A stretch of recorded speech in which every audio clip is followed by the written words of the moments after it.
مساء الفل جماعة، انا متأخرة جدا. المغرب فضل عليها نص ساعة وتأذن، القرآن اشتغل. انا اتأخرت عشان كنت بنزل لكم الفيديو اللي هو قبل ده. ف... فانا نازلة دلوقتي، خدت شعبايتي وحاجتي راح عشان انا معزومة على الفطار بره زي ما قلت لكم. فخدت حاجتي لان انا مش هينفع اصلي بالطقم اللي انا لابساه لانه بنطلون وكده. وفي نفس الوقت انا عايزة البس العباية. فانا هنزل دلوقتي يا دوبك اروح للناس اللي انا رايحه لهم يعني عشان نفطر، وهبقى اصور لكم بقى لما البس العبايه وكده، فتابعوني. بصوا بقى، كنت راكبه ورايحه وبعدين وصلت بقى لقيتهم كانوا بيجهزوا الحاجه، والحاجات كانت طالعه من الفرن طبعا كلها متغلفه بفويل وكده، الفراخ والبانيه والكلام ده. فكله كان متغلف بالفويل، كوبايه الماء كانت محطوطه، كله كان بيطلع. وعملوا بطاطس محمره ومكرونه بالصلصه ومكرونه بشاميل، وكان حاجات كتير يعني. ف فبصراحة لما بقى كله اتحط والاكل كله اتحط ما لحقتش اصوره لان كلنا بقى كنا جعانين وكده، فما عرفتش. بس وبعدين خلصت بقى ورحت الجامع عشان اصلي التراويح. تراويح اول يوم دي يا جماعه بتبقى حلوه جدا، تراويح عموما انا بحب اصلي التراويح. فرحت وبعدين ده انا وانا بفرقع صواريخ.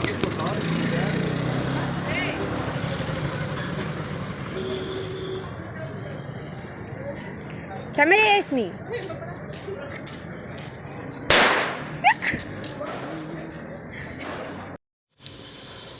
وبصوا بقى كده يعني كان منظري كان منظري مش قادرة اقول لكم يعني. بس وخلصت بقى وروحت. كان عندي بقى مذاكرة يا جماعة، الفيديو ده متصور بقاله كتير. بس ما كانش عندي الوقت ان انا انزله، او مش ما كانش عندي الوقت، النت عندي كان فاصل، قعد حوالي 4 أو 5 ايام. اللي حضروا اللايف معايا امبارح كانوا عارفين الكلام ده لان انا فهمتهم. فكان عندي مذاكرة متراكمة عليا كتير قوي قوي قوي. فاول حاجه كده جبت حاجاتي كلها وقعدت، لقيت ان انا في رموز كتير قوي قوي قوي محتاجه ان انا ابقى عارفاها وابقى حافظاها وكده. فقعدت اجيبها واحفظها واشتغل عليها لان كان لازم احفظها.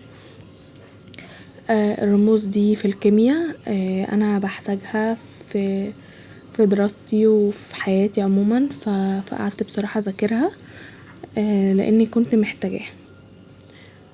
وكل يوم كده هشارككم معايا، يعني هحاول ان انا اشارككم كل يوم يومي بيمشي ازاي، حياتي ماشيه ازاي، كل حاجه بعملها هحاول ان انا اشاركها لكم. تمام.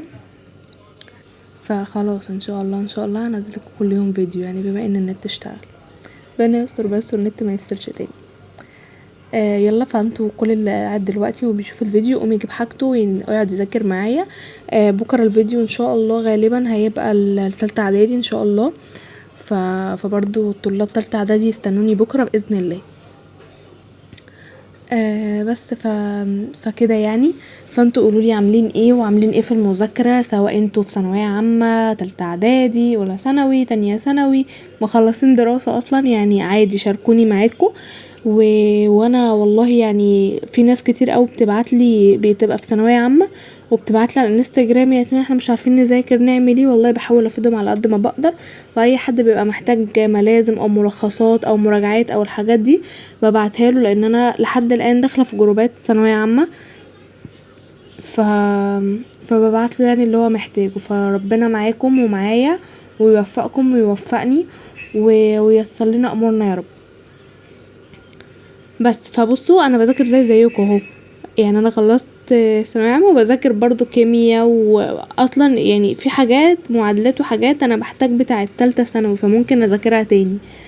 فيلا الحمد لله. بس وبعدين قعدت بقى اشتغلت كده عليها. وبس في بقى ناس كانوا قايلين لي، كانوا سألني كورس الانجليزي اللي هو بتاع ذا امريكان انجلش ايه اخباره معاكي. بصوا يا جماعه الكورس ده انا وقفته. مش عشان هو وحش، بس انا وقفته لان حسيت ان انا محتاجه ابقى تعامل بشري اكتر. يعني هو الكورس كويس وكل حاجة وممتاز، بس حسيت ان انا محتاجة تعامل بشري اكتر، ان انا انزل مكان مثلا حد اللي يفهمني، حد اللي يشرح لي،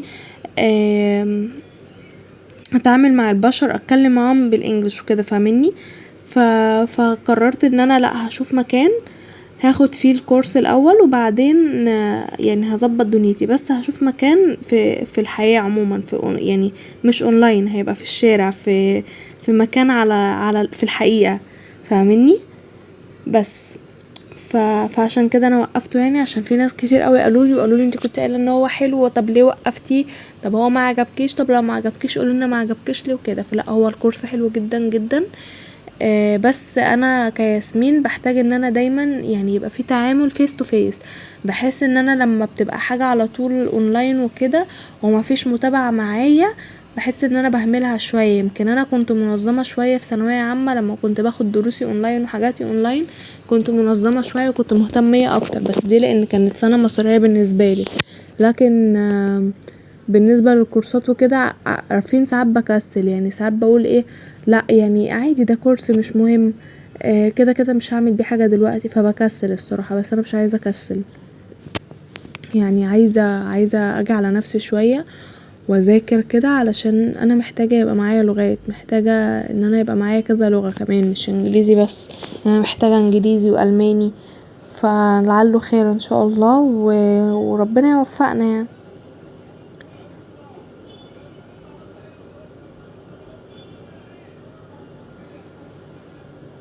بس فبصوا بقى، اصلا يعني انا الفيديو كان طويل برضو اللي هو بتاع المذاكرة. انا زي ما قلتلكوا ان انا بحط الكاميرا وبسيبها لحد لما تفصل خالص، ولما بتفصل انا بشيلها وبخلص بقى، بخلص مذاكرتي، وبعد ما بخلص المذاكرة بقعد بقى اشوف هي صورت لحد فين، طب انا هجري، طب المقطع ده مش مهم، لا المقطع ده كويس، لا كده ممكن اقص بقى واسرع وكده، فانا بسيبها يعني.